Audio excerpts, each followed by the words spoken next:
Assalamualaikum warahmatullahi wabarakatuh. Perkenalkan, nama saya Yoga Dinovianda. Saya mahasiswa Universitas Siber Asia, jurusan akuntansi. Pada kesempatan kali ini, saya akan mempresentasikan jawaban UTS dari mata kuliah akuntansi keuangan berkelanjutan. Langsung saja. Soal yang pertama adalah,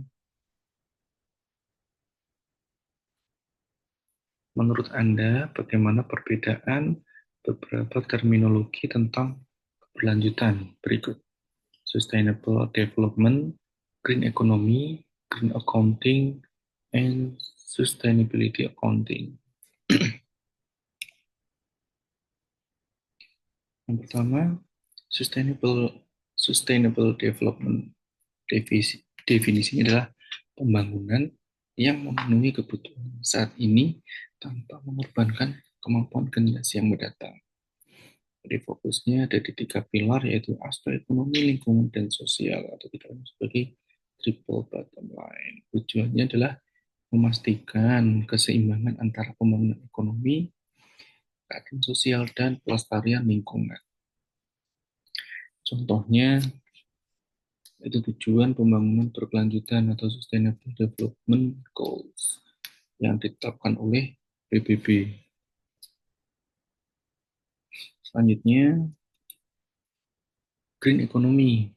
Definisinya adalah ekonomi yang bertujuan untuk meningkatkan kesejahteraan manusia sambil mengurangi risiko lingkungan. Jadi di sini fokusnya adalah mengurangi risiko-risiko kerusakan lingkungan. Fokusnya ada di efisiensi sumber daya dan energi, serta pengurangan emisi karbon. Tujuannya adalah pertumbuhan ekonomi yang berkelanjutan tanpa merusak lingkungan. Contohnya adalah penggunaan energi terbarukan, investasi pada teknologi bersih, dan praktek pertanian berkelanjutan. Yang ketiga adalah green accounting. Nah, green accounting adalah sistem akuntansi yang mengukur dampak ekonomi dan lingkungan dalam kegiatan perusahaan.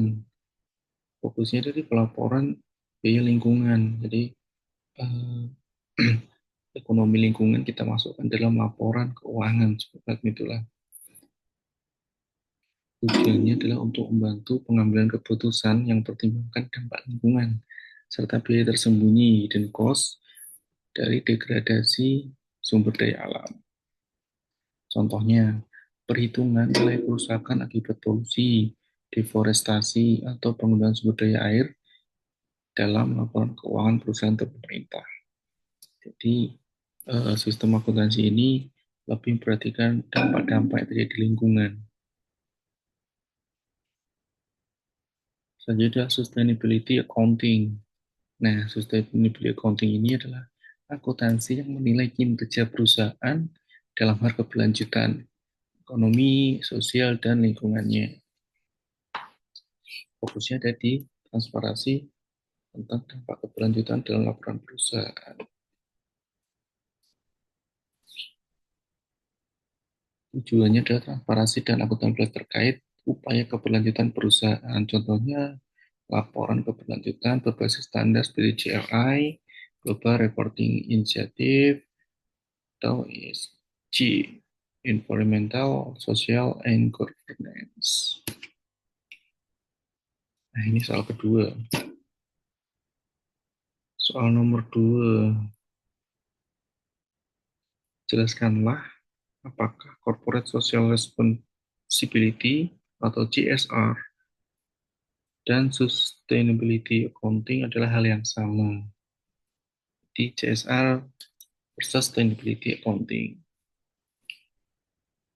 Nah, ini pengertiannya. Corporate Social Responsibility atau CSR adalah komitmen perusahaan untuk bertindak secara etis, berkontribusi pada pembangunan ekonomi, dan meningkatkan kualitas hidup karyawan, masyarakat lokal, serta masyarakat luas dengan fokus membuat strategi perusahaan untuk bertanggung jawab secara sosial terhadap komunitas dan lingkungan, meningkatkan citra perusahaan dengan menjalankan program-program yang bertujuan memberikan manfaat sosial, ekonomi, dan lingkungan. Jadi program-program di CSR ini adalah program yang real, yang langsung berdampak pada masyarakat atau komunitas. Terutamanya adalah perusahaan yang bergerak di berbasis sumber daya alam. Contohnya program pemberdayaan masyarakat langsung dibina oleh perusahaan-perusahaan, terus melakukan donasi, terus melakukan pengelolaan limbah dan bantuan kemanusiaan. Yang kedua adalah sustainability accounting. Nah, sustainability accounting adalah sistem akuntansi yang mengukur, mencatat, dan melaporkan dampak aktivitas perusahaan terhadap aspek keberlanjutan lingkungan sosial dan ekonomi. Tujuannya adalah transparansi kepada pemangku kepentingan tentang kinerja keberlanjutan. Nah, hasil utama yang ingin diperoleh adalah laporan keberlanjutan yang dapat digunakan untuk pengambilan keputusan strategis. Jadi kalau ini sistem akuntansinya ya, laporannya. Contohnya adalah laporan emisi gas rumah kaca perusahaan atau analisis dampak lingkungan dari rantai pasok perusahaan. Lalu apa yang dapat kita simpulkan? Ini dia. CSR adalah tindakan dari perusahaan untuk memenuhi tanggung jawab sosial. Ya, tindakan dari perusahaan untuk memenuhi tanggung jawab sosial. Kalau sustainability accounting, alat untuk mengukur dan melaporkan dampak tersebut. CSR tindakannya, sustainability adalah alat untuk mengukur dan melaporkan dampak tersebut. Keduanya saling melengkapi. CSR memberikan dampak langsung, sedangkan sustainability accounting memastikan transparansi dan pengukuran dampak dari program berkelanjutan perusahaan. CSR memberikan dampak langsung ke masyarakat program-program yang tadi kita jelaskan. Sedangkan sustainability accounting memastikan transparansi dan pengukuran dampak. Jadi dia alat pengukurnya. Dan satu programnya, tindakannya, yang satu adalah alat pengukurannya.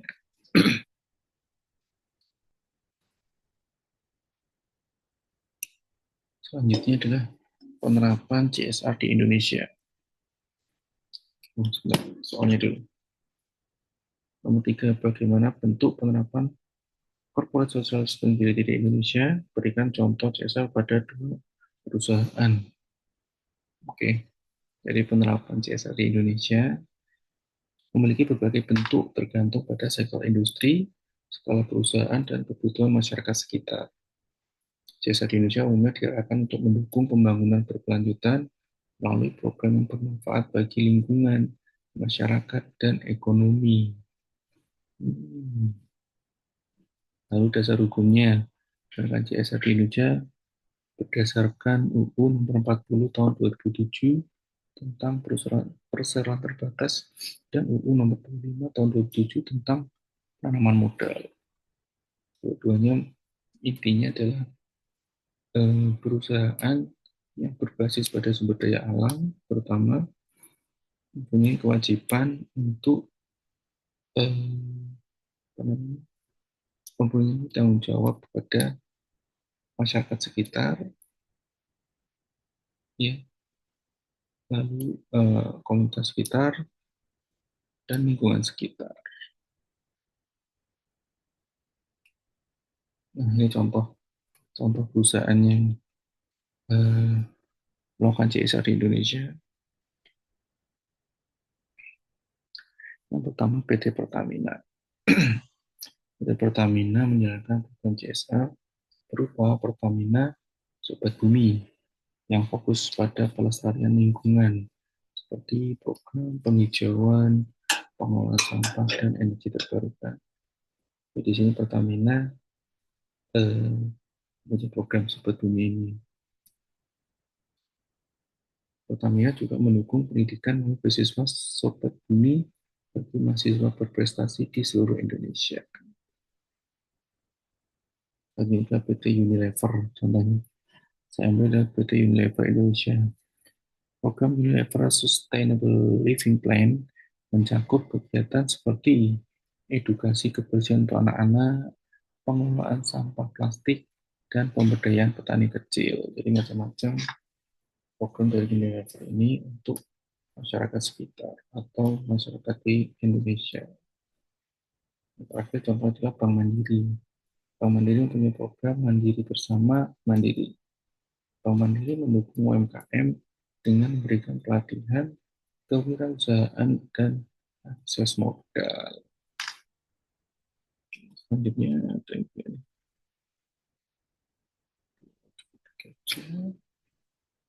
terima kasih.